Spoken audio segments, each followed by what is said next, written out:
Welcome to lesson 4.1.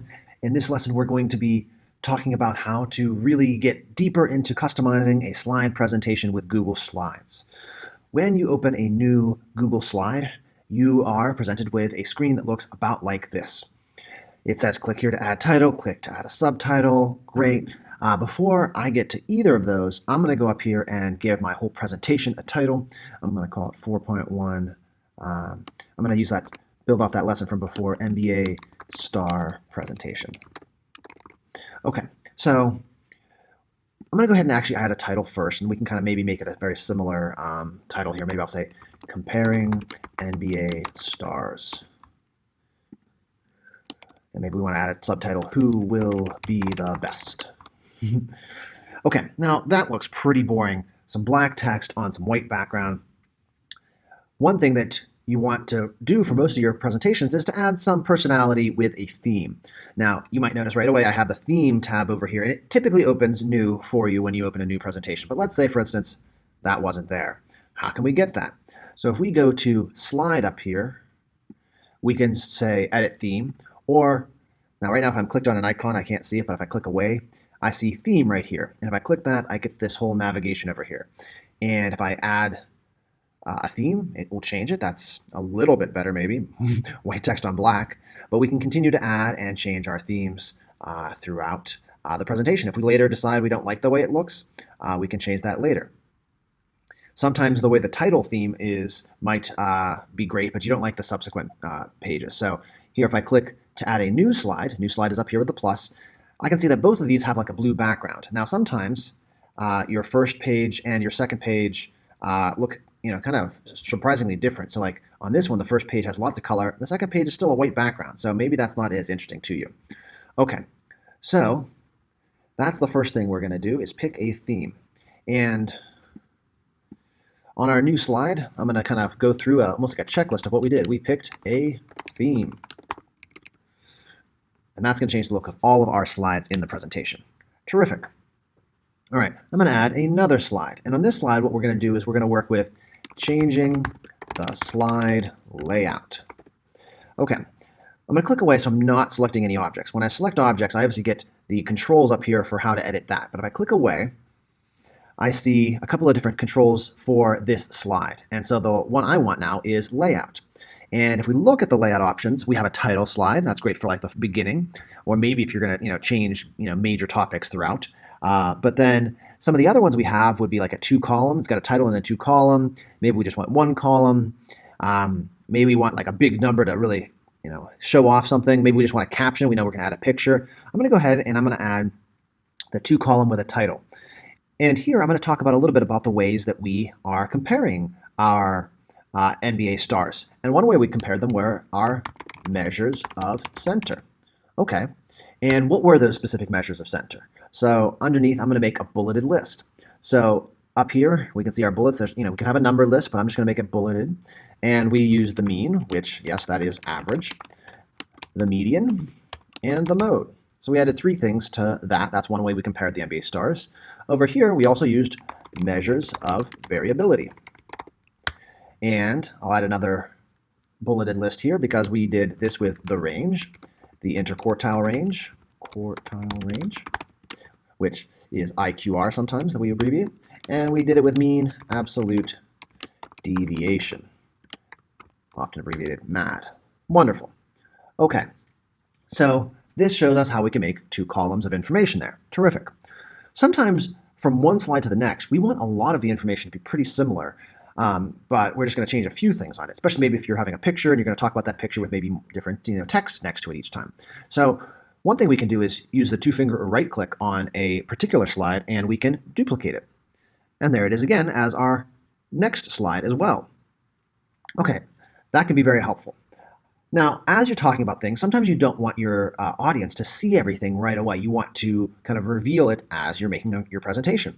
So one thing we can do is we can do this with animations. So if I click on a text item, and you might be over here in the snowman, you might see it, you might not, depending on, if this was gone, yes, then we actually do see the animate option over here. So you can go to it here if you like. You can also go to insert an animation, however you like it, but now we get a set of tools over here. We can animate the whole slide so that the slide comes in and does something when it comes in. So maybe between slides, you want it to dissolve. So what does that look like? Not that great. Let's see what happens if we change it to, got to stop first. If we change it to slide from left. All right, we're going to play it. All right, that's how we change from one to the next. Terrific. Okay. So that's a slide transition. We also have object transitions.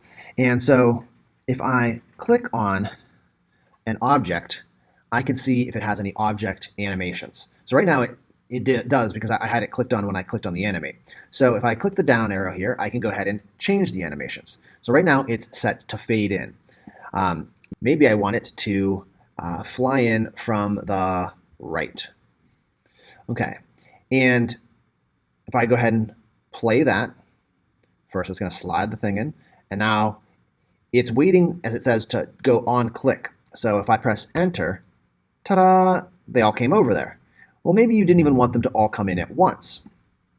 Maybe you wanted each line to come in one at a time. Well, then we can do it by paragraph, because each line is really like a paragraph.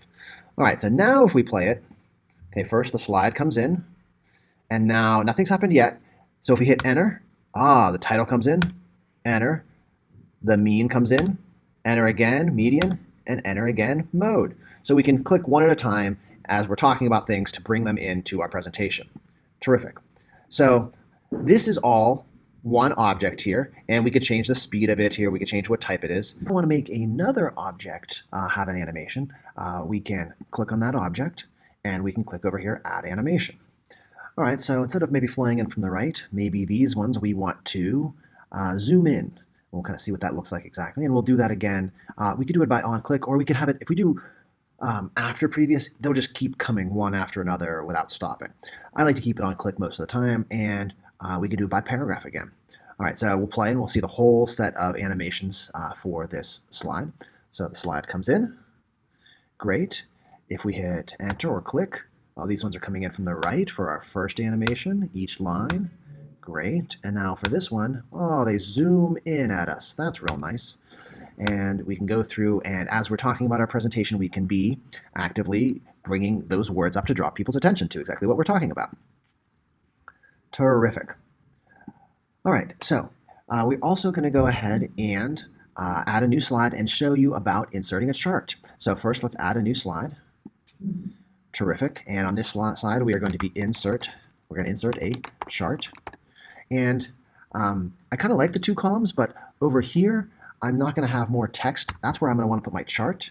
So to do this, we can do a couple ways. We can add the text afterwards.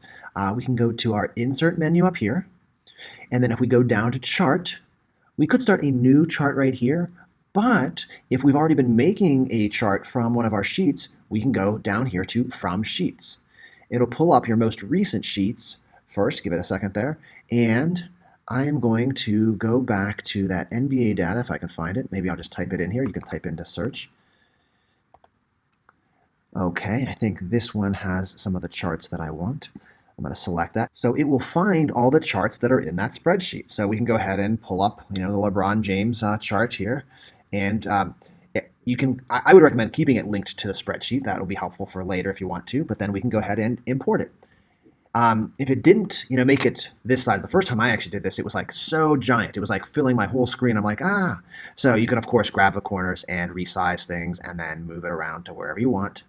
And I like how it lines things up. See, it's lining it up with the top of this over here and this. Now we could add some information here that says comparison of LeBron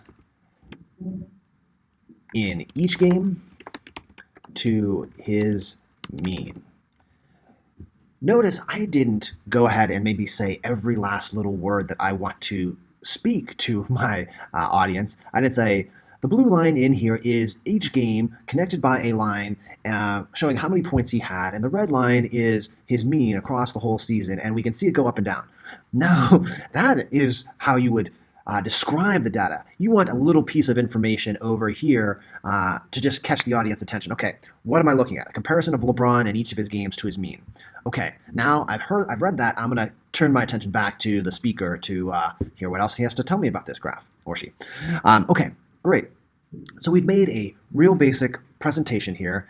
One thing that you might want to do at the very end, I like to often go back to my first slide, and then up here in the corner, we can click Present. And when we present, now we can actually see how it's going to look when we click through everything. So we have our title up here, and if we click, okay, it says pick a theme. That was our next slide. That was always on that slide. We go to our next slide. This is the first time we typed in this slide. And then the next time, we have that transition. Oh, so that's how the transition worked. You can also use your arrows. So let's say I want to go back there. If I use the left arrow, I'll go back to where I was. Right arrow goes kind of forward, which is kind of weird because the way we had it slide kind of almost looks counterintuitive to that. And we can hit our spacebar even to like advance things. So spacebar once, brings that in, and we can keep bringing in. And if you feel like you're impatient and you click, and then you just click it again, it'll bring it all the way forward and go to your next item there. So we can do that. We can use our spacebar, and here we go. We've brought our chart up now in our last slide here. So that is, and when you want to, you can use the escape key if you can't. Sometimes you will see it pop up, but if you can't, you can use your escape key to get back out of the presentation mode. Terrific. So that is our basic introduction to creating a presentation with Google Slides.